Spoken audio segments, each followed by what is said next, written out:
in the last class we discussed here, right, first order second movement FOSM method, which is very popular but applicable to only small variability and small non-linearity.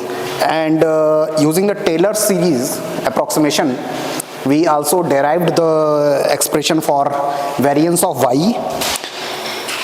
and expected value of y, right? So today we are going to extend this analysis for the second order. The second order approximation to the variance of y involves knowledge of the third and fourth movements of x, which are generally difficult to estimate. So now first we will understand how.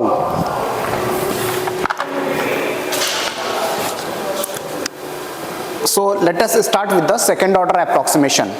So what is the first step? That first we need to write the y till the second order. By y is a function of x, single variable x. So how will you write?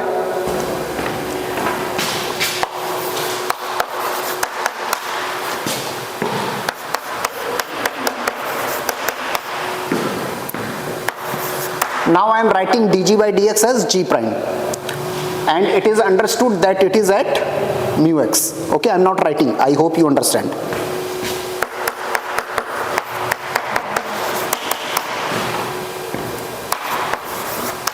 Here I am writing g double prime, right? So this is the second order approximation of y in terms of x using the Taylor series expansion about x equal to mu x. Now you need to calculate expected value of y for this second order approximation. Please do that.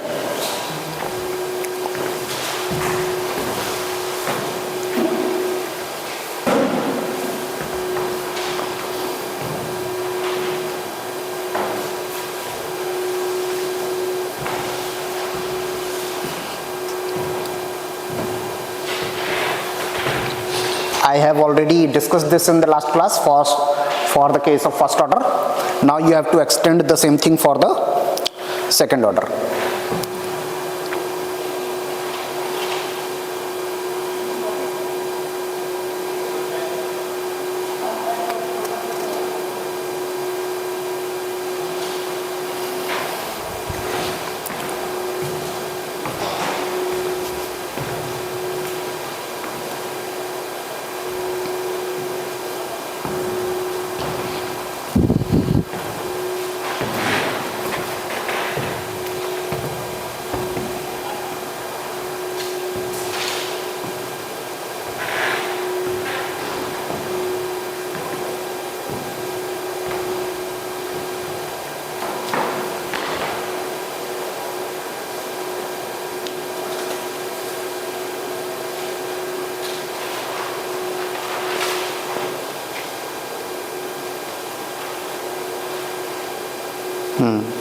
But is it sigma or sigma variance?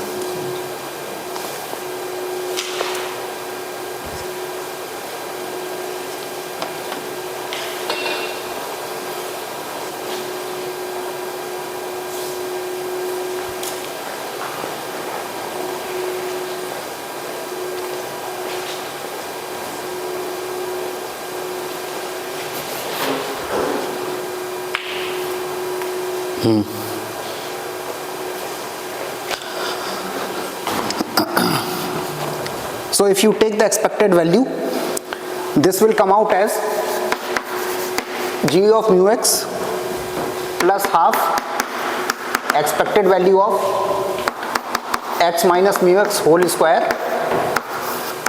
g double prime, right? Now this is 0, expected value of this is 0, right? Understood?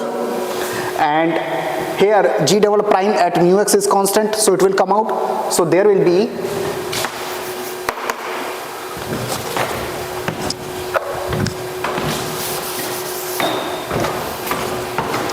this, and this is nothing but the variance of x.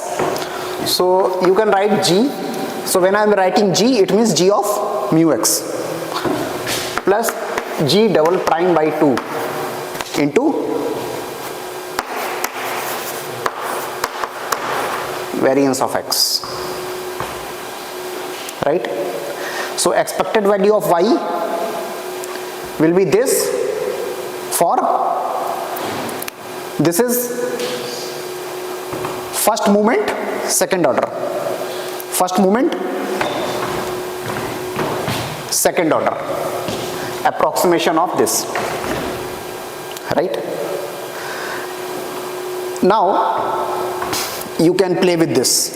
So if you will see the paper, the take home exam that I have given, I have, how many have you noticed till now checked it? No.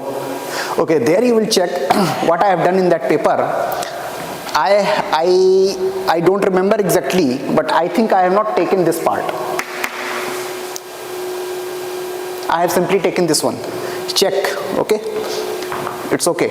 If you want to improve it, you can improve it. Okay.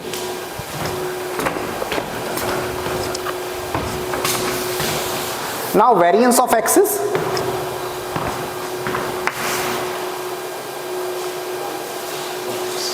variance of x is sigma square x, right? Okay. How we can write in terms of coefficient of variation? Coefficient of variation. What is coefficient of variation? Delta sigma by mu, right? So sigma can be written as delta into mu. So we can write sigma square as delta square mu square, right? So delta is coefficient of variation. Usually in engineering problems you will be given the coefficient of variation. You will not be given a standard deviation. They will say, okay, there is a 20% of coefficient of variation. So this term can be rewritten as expected value of Ey, I am going to write as mu y. G, right, plus g double prime by 2, and variance of x can be written as coefficient of variation of x square into mean of x whole square. Mean of x is mu square x. So for this you only need the information of mu x and coefficient of variation, and this is g at mu x, this is g double prime at mu x into mu square x, right? So this can give you a very important relationship which you can derive. So in the exam I can ask you to correlate anything with anything, okay? They are interchangeable, so don't get scared in the exam if the formula is not straightforward like this, okay?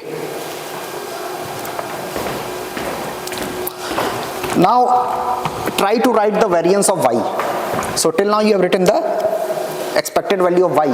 Now write variance of y.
variance of a constant number is 0.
Now expand this one further, expand that, open, expand.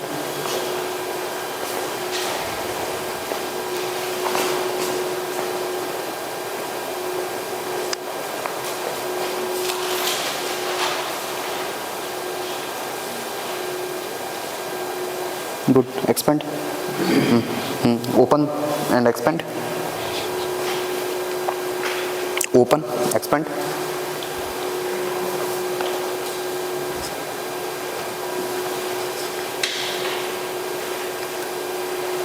Check into your notes, there is a standard formula already derived.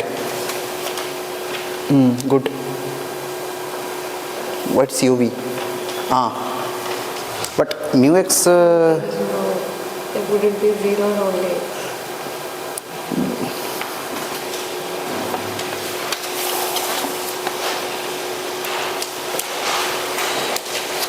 It's 0. No, so mu x is a constant, na? So it will come out, right? 4 into mu square x, variance of x. But why you are writing this thing? This will come only when there are two random variables involved, na? Two different. But mu x is not random, right? It has come out to be a mean value, which we are considering to be known.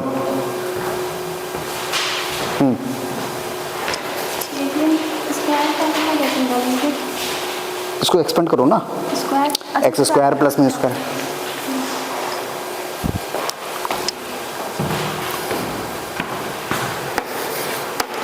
G prime square variance of x plus G double prime by G double prime square by 4 variance of x square plus 4 mu square x variance of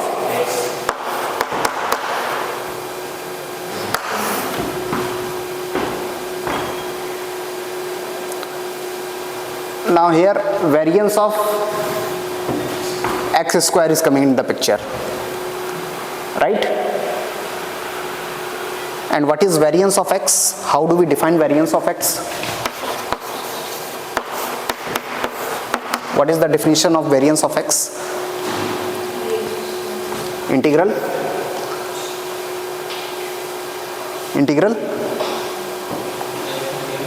minus infinity to infinity x minus mu x whole square, correct? Please check into your notes and let me know, is it correct or not? So variance of x square will be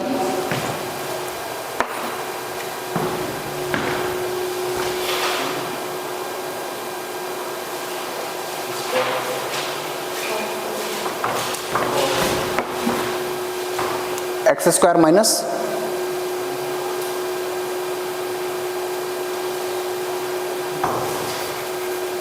variance of x square. So now x square is a function of x, right? So how do we write the variance of a function of f of x, say g of x? How will you write?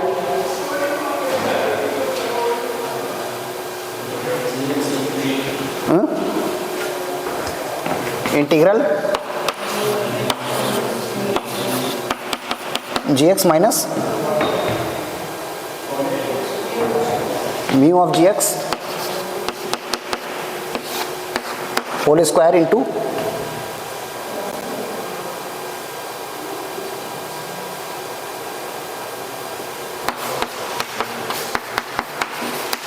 right.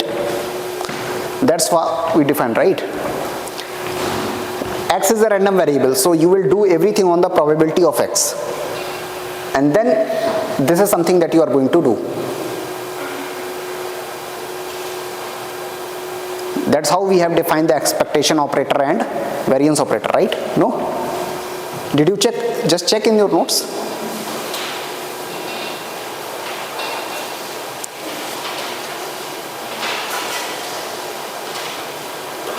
Where we have defined the variance of where we derived that equation y equal to ax plus b, right? Then variance of y is, how did we derive? So that will come directly from here, right? Anyways, once you do that, this is something going to come out to be very complicated expression.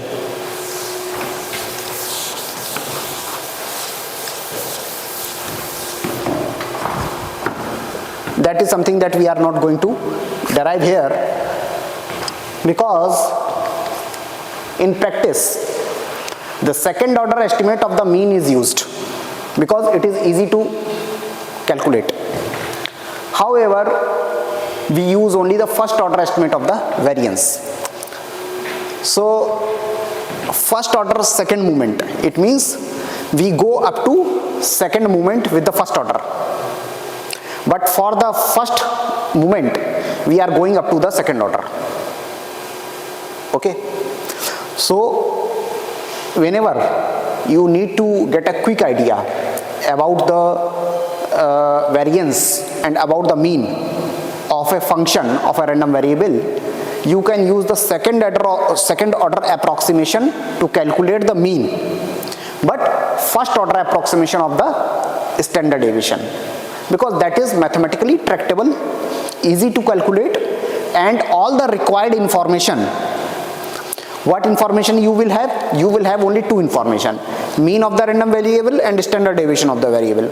If you have all these two information, then you can very easily calculate these simple estimates, and this will give you a very good idea, at least first hand idea, that what kind of variation is going to occur in the function of the random variable. But this is the case only when we are having the function of single random variable y equal to fx. But in reality practice, you know that we always have more than one variable. For example, in that take home exam, how many variables are there? 8, right? So the problem is multidimensional.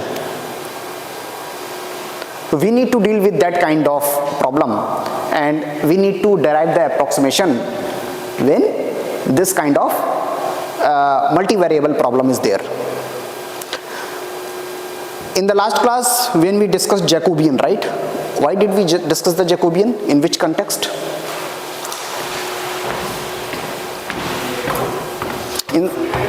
For calculating the multivariable. For what? What was the target there? Somewhere we discussed Jacobian, right?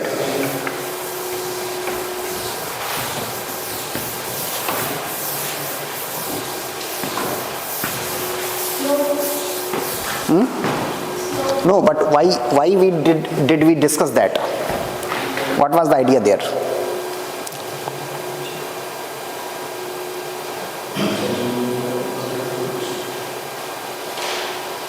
Why did we discuss that? No, I am not asking that why did we calculate the Jacobian. I am asking in which context we calculated, not why. In which context we calculated the Jacobian. Why the discussion of Jacobian and all those discussion came? From where it started? What was the target there in?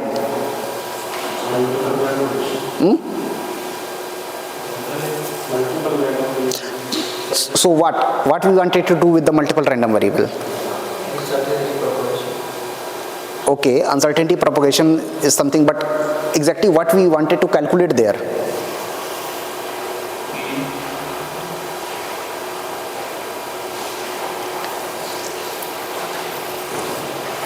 How one function is changing with other. No.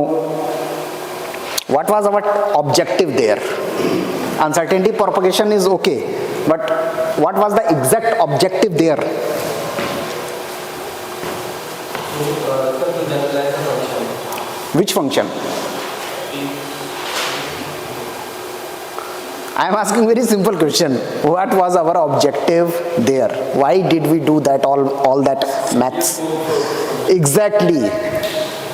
Objective was that we wanted to derive the probability density function of the output variable when it is depending upon the multiple input random variables. Right? And from there we found out that it is going to be very complicated. If it is going to be complicated, then it is going to be mathematically non-tractable or very complicated problem for engineers. That's why after that we started the discussion of the approximate approaches. So first we started with the first order single variable approximation, and we derived this Taylor series and all that stuff we came up, and it gave us the mu y and sigma y, right? So first we discussed a exact method. Now in the previous lecture when we were discussing Monte Carlo simulation, there also we did the same thing. What is difference there and here in this lecture? In the Monte Carlo simulation, ultimately y was a function which was depending upon so many things, and ultimately we were calculating the probability density of y, output variable, right? That we did using Monte Carlo simulation. What is difference in that chapter and this chapter? Yes, यहाँ पे भी मिल रहा है Jacobian का use करके.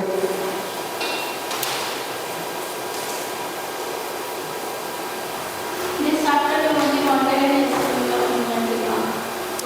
In which chapter? No, that is we are doing now the approximation. Single variable. No, but there also we dealt with the single variable, multiple variable. What is the difference in that previous chapter and this chapter? उसमें पूरा distribution आ जाएगा, estimate. नहीं, distribution आ जाएगा Jacobian से. देखो आ रहा है. See, आप before discussing the Jacobian, I discussed one formula, Fy equal to dg by dx inverse, something like that, modulus of dg by dx, right? You remember? So there we are getting also, na? We are getting exact. What is the difference this chapter, that chapter? It means the connection of dots is, Uncertainty of one variable from another variable. No, but the same thing we did in Monte Carlo simulation also. We are transferring the uncertainty from one input variable to the output variable. What is difference in that chapter and this chapter? My simple question. Because if this question is not answered, you will not be able to appreciate this chapter and that chapter. That two dots are there and connection is missing. Now I can identify. No, you should not speak.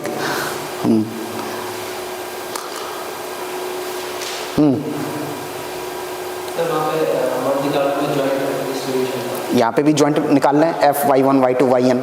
That is joint only. We solved example of Fy1, Y2, right? That was a joint distribution by 1, Y2. What is the difference?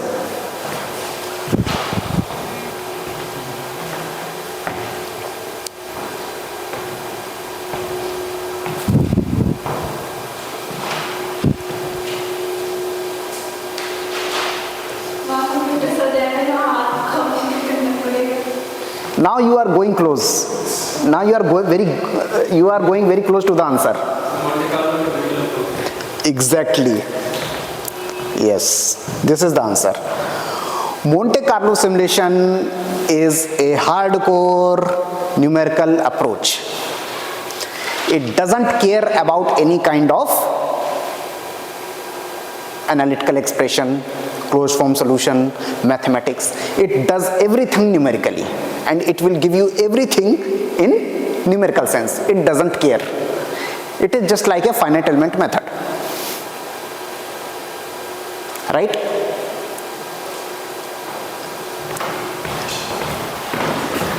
There is a cantilever beam. Here you are applying load P. This is length L. Okay. So what with the tip deflection? P. Correct? Okay. So this is this chapter. Previous chapter was, this is a beam, load P is being applied, and you are dividing it several nodes. Then you are doing the element stiffness matrix, then global stiffness matrix, and you are using the finite element approach. You are getting a value of delta, not this expression. So this was the Monte Carlo simulation. This is this chapter. That is the difference. Now, the limitation in this chapter is that it is not always possible to get a closed form solution. Only some simple and tractable problems you can find it. If problem is super complicated, then you cannot derive these kind of expressions, right? So this chapter again provides another aspect. This chapter, in the second part of this chapter, it says, okay, you cannot derive the expression, no problem. What you need? You need mean and standard deviation. If I give you these two, at least it will give you some idea, right? So this chapter says, okay, no problem. I will give you another method where you don't need the use of computer, and you can get a simple estimate without using Monte Carlo simulation. That is the second part that we are doing now, where we are using Taylor series approximation and this thing. So in the first part, using the analytical mathematics and Jacobian, first we did that dg by dx and modulus of that kind of approach, right? So a answer to that, because dg by dx in sometimes it can be very complicated. If g is numerically defined, then you have to go only for the numerical approach.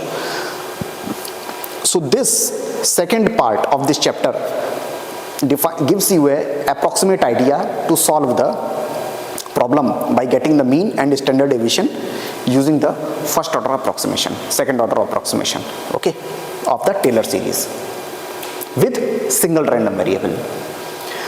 There first we discussed the single variable, then we generalized it to multiple variable. Now here we discussed the single variable, now we are going to generalize for the multiple variable.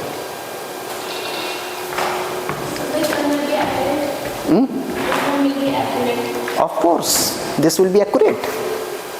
We are doing rigorous numerical analysis. This is going to be accurate, right? And in some very simple cases, you don't even need this. This will give you very accurate results. Even if you are preparing any finite element model or any rigorous numerical model, you need to apply some checks. For those checks, these kind of results can be used as benchmarking. Because sometimes you are writing a code with 1,000 lines. Sometimes just 2-line calculation we are making mistake. How can one be sure that his 1,000-line code is going to give the correct answer? So these kind of simple solutions will help you. Okay, I am on the right track.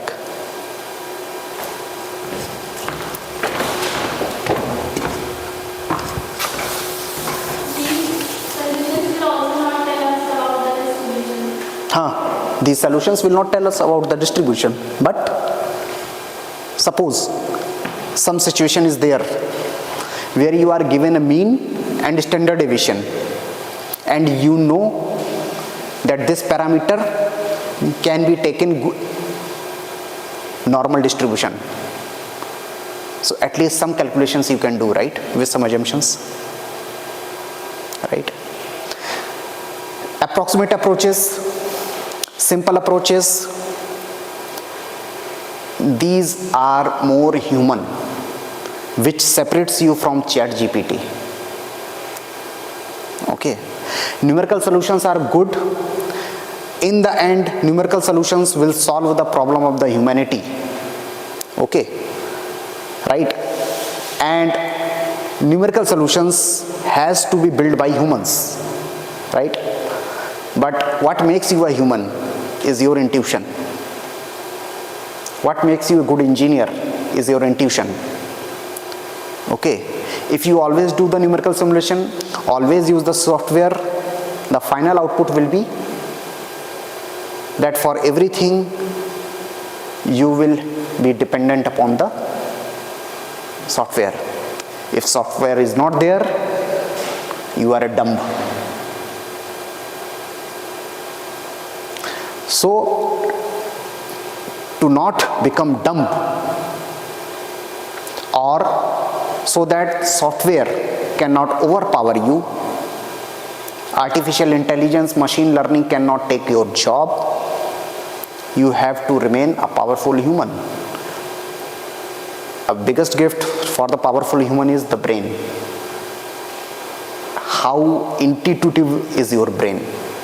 And intuition comes through these kind of wonderful approximations. Numerical approaches have their own importance. In the end, they will solve the problem, not intuition. But intuition is something that will help you develop those numerical solutions.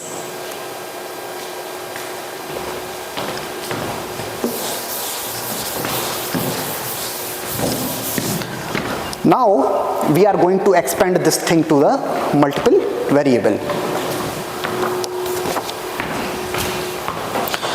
There is a function y of x1, x2, xn.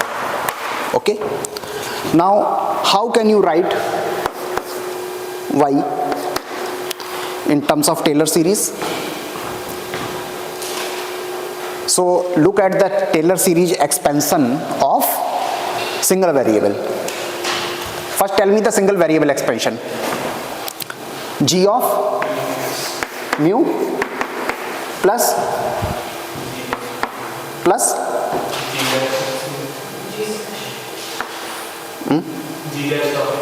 G prime. G prime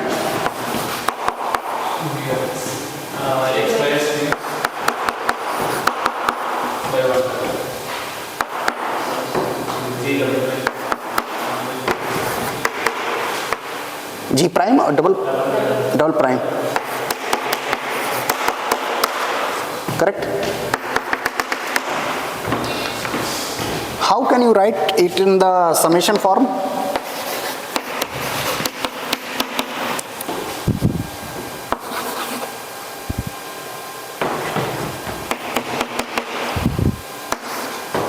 Or let's say infinite.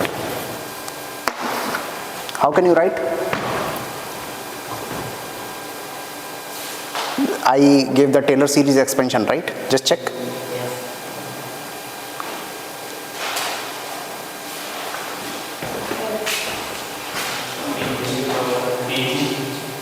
So G prime I times, right? Ith order derivative. So d I G d xi, then divide factorial I into minus mu x power I. Right? Is it correct or not? Okay. Now you have to simply expand it to the multiple variable.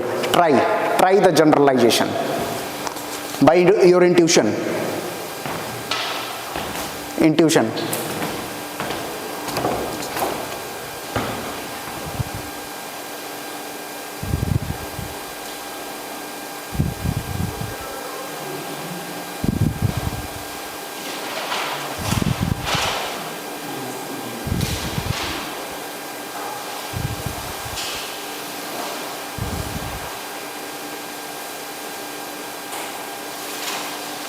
let me see if anyone can derive just by intuition. With multiple variables. Eh? With multiple variables. So this is for single variable. This expression is y for y equal to gx. Now you have to expand this. You have to generalize this by intuition for this case. For x, For y equal to g, this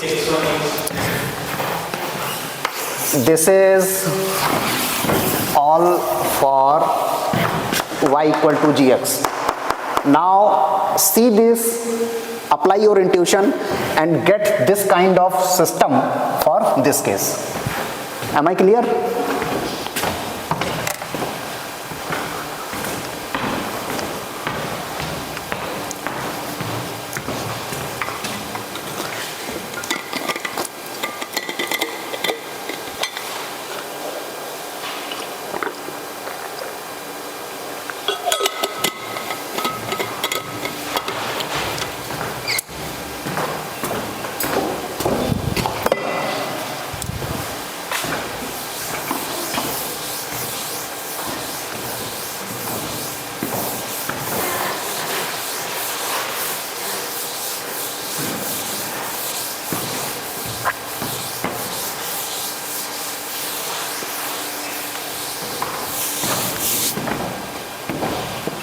I hope all of you are bringing your laptops every day, right?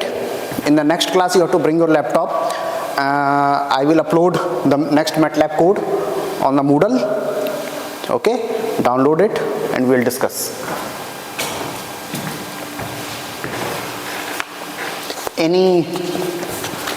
Let me check. Apply your intuition. It's a play.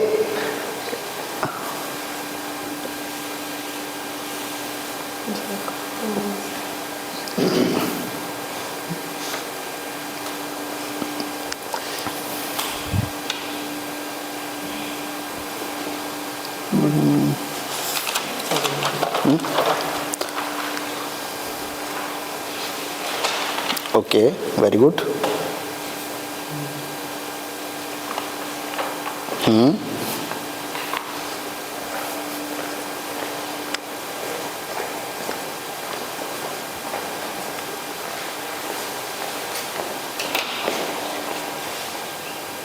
Power n कैसे हो गया?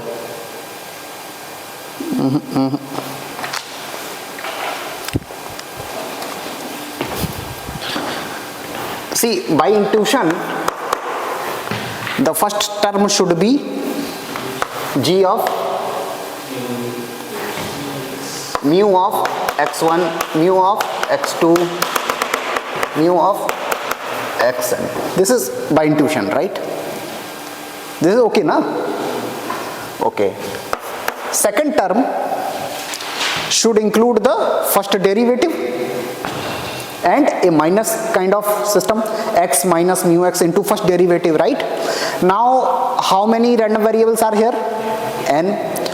So we need to have the first derivative for all of them.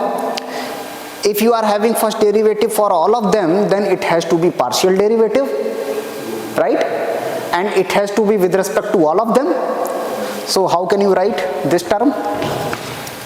Summation I equal to 1 to n xi minus mu xi into del g by del xi at xi equal to mu xi,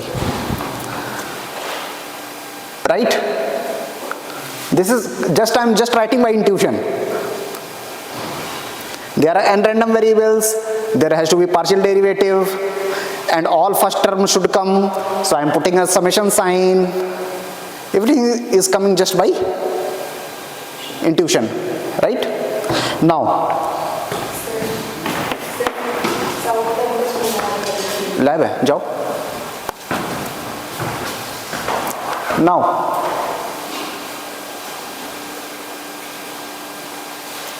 Write the third term, which will include what? Second order derivative and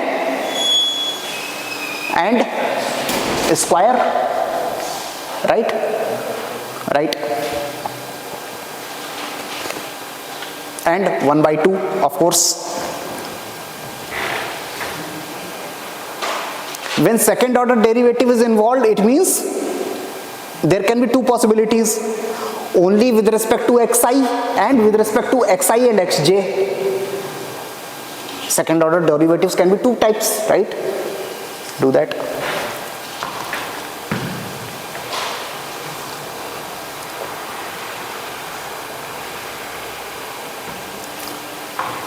Everything has to be done just by intuition, not by pure math.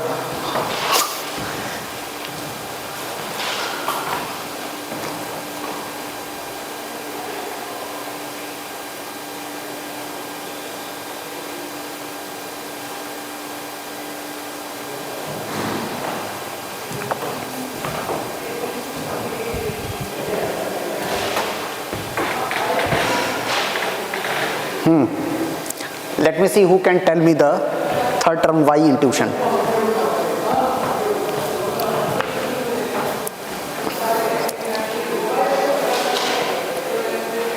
See the third term of single variable carefully and then generalize it by intuition.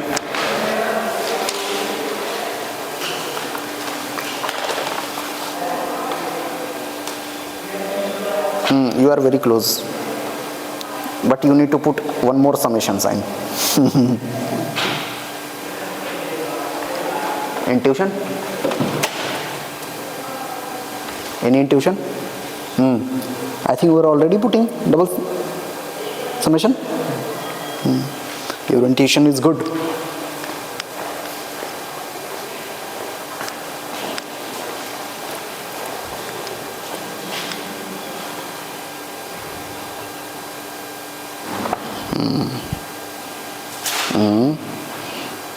Your intuition is also very good, but xi minus mu xi, xj minus mu xj.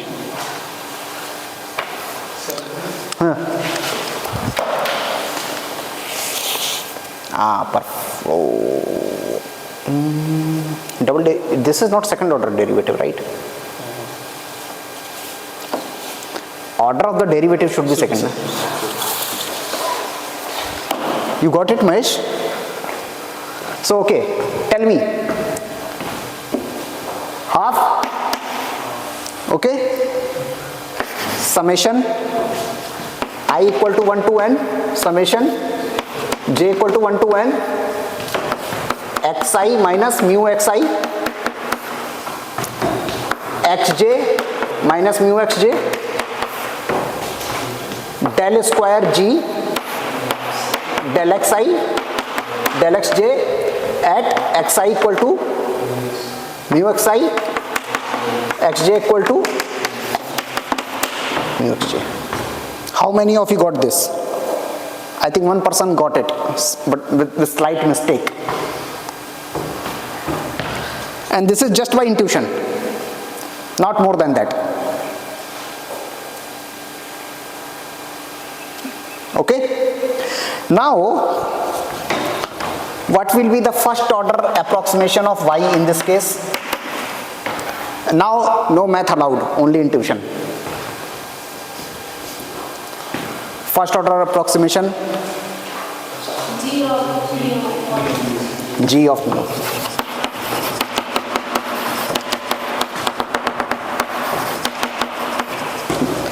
This is first order approximation for the expected value of y of n random variables, right? Now, first order approximation of variance of y.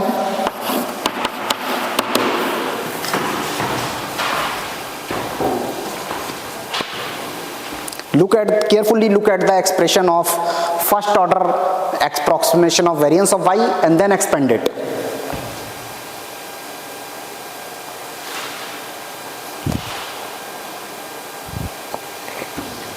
Let me see who can write it.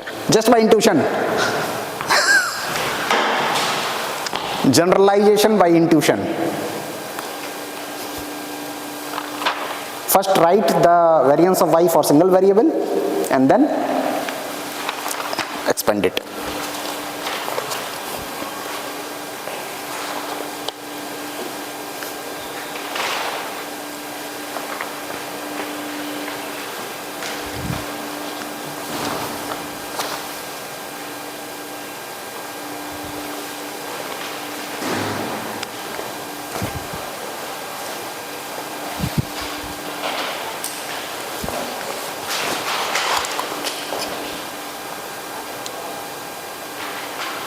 This is for single. No, जब सी यहाँ पे variance of Y में what was the expression for that thing, single variable?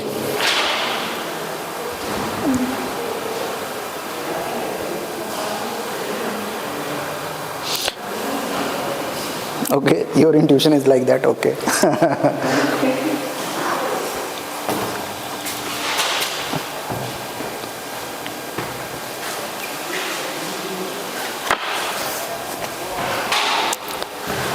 So,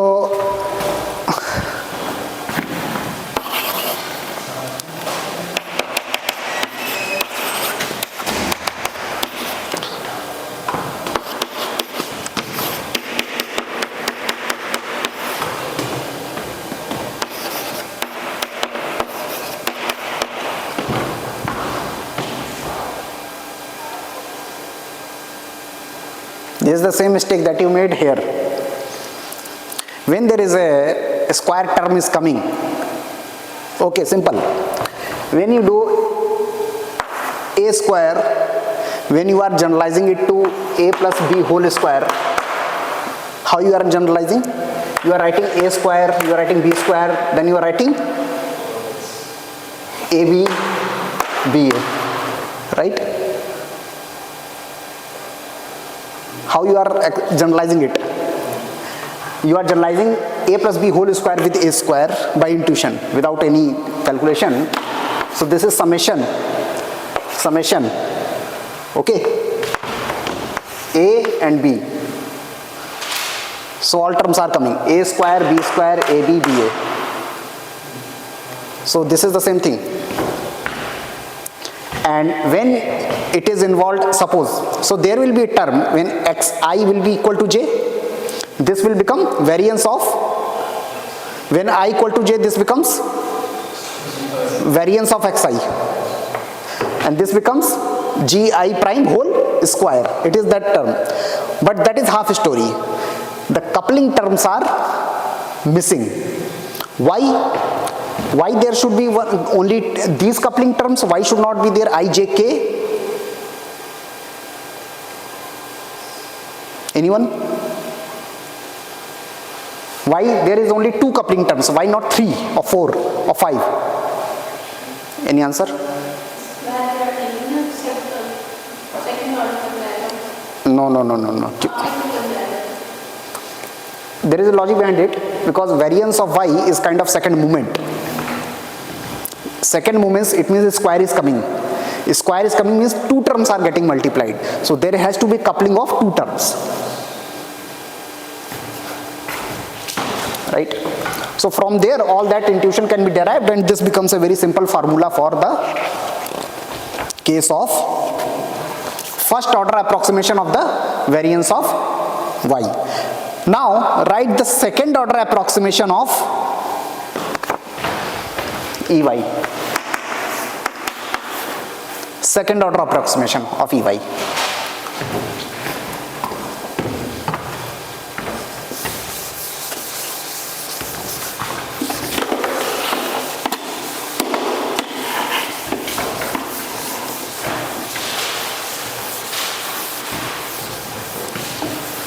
Look at the second order approximation of EY with the single variable and expand that to the generalized case.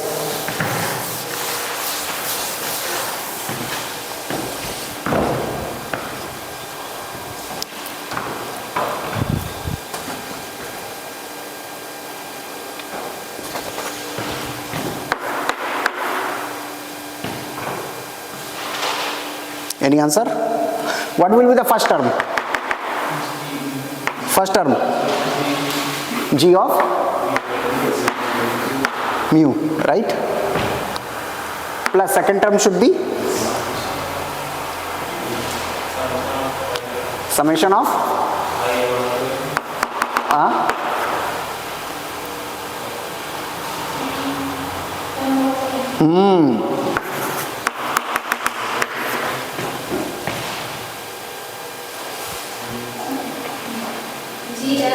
G prime by S, मतलब S के respect में minus I and J variance of X I and variance of X J.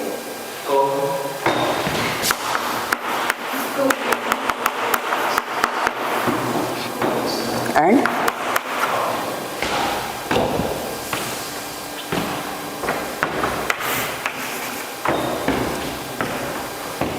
just by intuition, not more than that.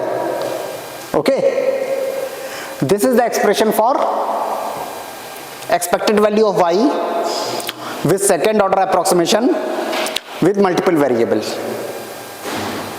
If xi equal to xj and n equal to 1, this becomes variance of xi del square g by del xi square half. This is the same expression what we got for the single variable. Okay.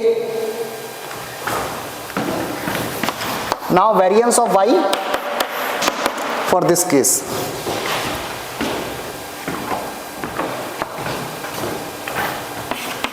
I am writing the answer on the board.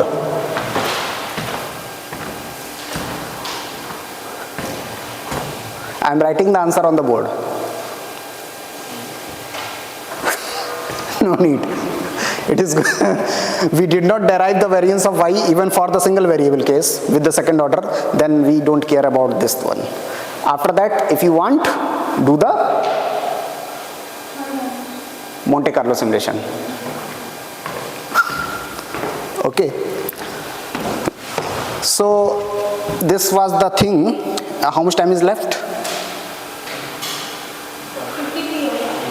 Okay, so tomorrow we have a class, right? 10, right? So we will discuss this thing tomorrow. Next part. Tomorrow come ready with your laptops. Huh? Next chapter is bootstrapping. So maybe we will start tomorrow.